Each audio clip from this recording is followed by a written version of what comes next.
you never bother me. I feel happy and fine, ha-ha. Living in the sunlight, loving in the moonlight, having a wonderful time.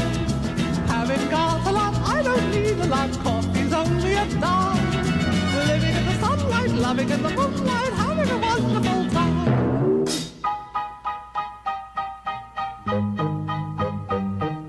Just take it from me, I'm just as free as any daughter. I do what I like, just what I like, and how I love it.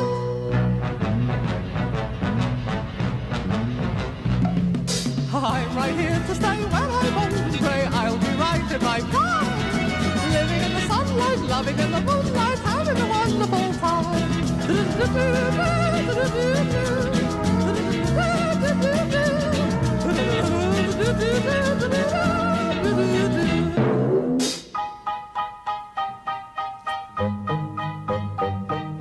Just take it from me, I'm just as free as any daughter. Las ondas electromagnéticas son aquellas ondas que no necesitan un medio material para propagarse.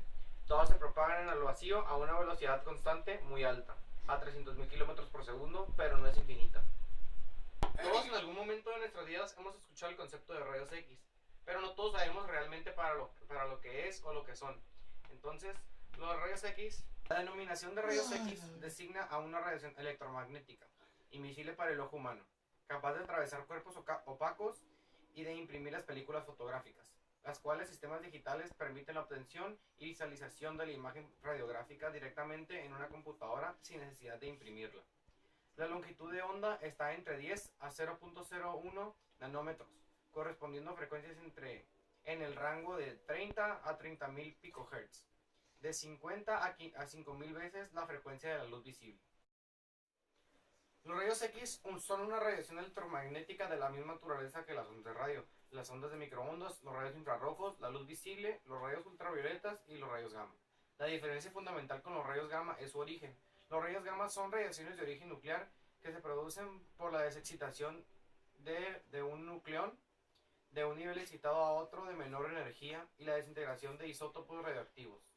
Mientras que los rayos X surgen de fenómenos extranucleares a nivel de la órbita electrónica, fundamentalmente producidos por la desaceleración de electrones. La energía de los rayos X en general se encuentra entre la radiación ultravioleta y los rayos gamma producidos naturalmente. Los rayos X son una radiación ionizante porque al interactuar con la materia produce la ionización de los átomos de la misma, es decir, origina partículas con carga.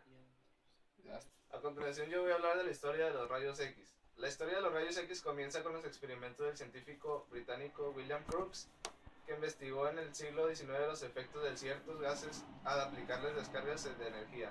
Estos experimentos se desarrollaban en un tubo vacío y electrodos para generar corrientes de alto voltaje. Él lo llamó el tubo de Crookes. Este tubo, al estar cerca de placas fotográficas, generaba en las mismas algunas imágenes borrosas. Pasa el descubrimiento, Nikola Tesla en 1887 comenzó a estudiar este efecto creado por medio de los tubos de Crookes. Una de las consecuencias por su investigación fue advertir a la comunidad científica del peligro para los organismos biológicos que supone la exposición a estas radiaciones. Frank Röntgen descubrió los rayos X en 1895 mientras experimentaba con los tubos de Crookes y la bobina de Rutherford para investigar la fluorescencia violeta que producían los rayos catódicos.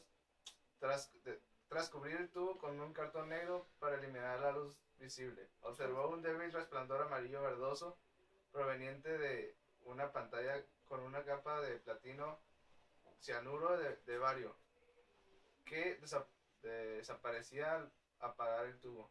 Determinó que los rayos creaban una radiación muy penetrante que atravesaba grandes espesores de papel e incluso metales poco densos. Usó placas fotográficas para demostrar a los objetos que eran menos o más densos transparentes a los rayos X, dependiendo de su espesor, y realizó la primera radiografía humana usando la mano de su mujer. Los llamó rayos incógnita o rayos X porque no sabía qué eran, solo que eran generados por rayos catódicos al chocar contra ciertos materiales. Los rayos gamma.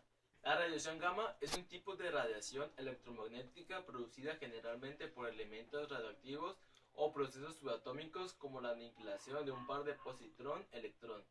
Este tipo de radiación de tal magnitud también es producida en fenómenos astrofísicos de gran violencia. Debido a las altas energías que poseen, los rayos gamma constituyen un tipo de radiación ionizante, capaz de penetrar en la materia más profundamente que la radiación alfa o beta. Dada su alta energía, pueden causar grave daño al núcleo de las células, por lo que son usados para esterilizar equipos médicos y alimentos. La energía de esta naturaleza se mide en megaelectrovoltios.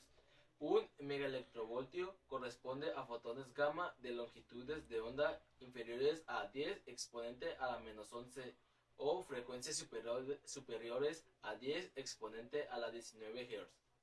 Los rayos gamma se producen por desexcitación de un núcleo o de un nivel o estado excitado de otro de menor energía o por desintegración de isótopos radioactivos.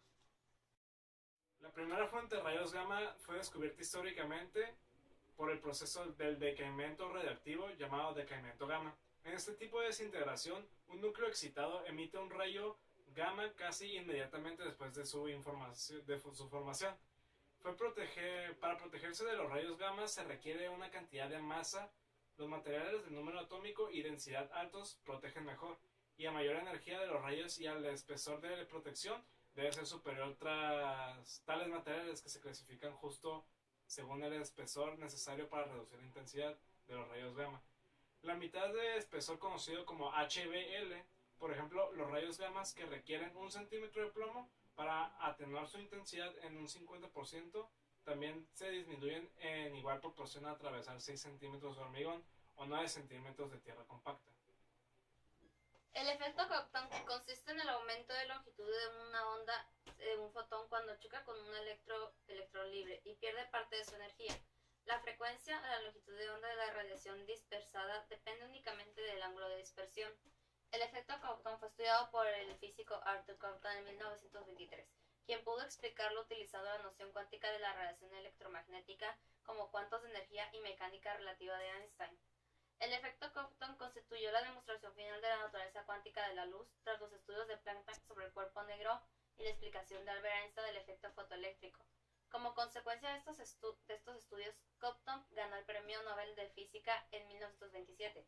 Este efecto es de especial relevancia científica, ya que puede ser explicado a través de la naturaleza ondulatoria de la luz.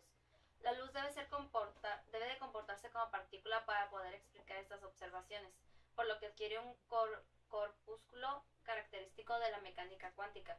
También puede ocurrir un efecto Compton inverso, es decir, que los fotones disminuyen su longitud de onda al chocar con electrones, pero para que esto suceda es necesario que los electrones viajen a velocidades cercanas a la velocidad de la luz y que los fotones tengan altas energías.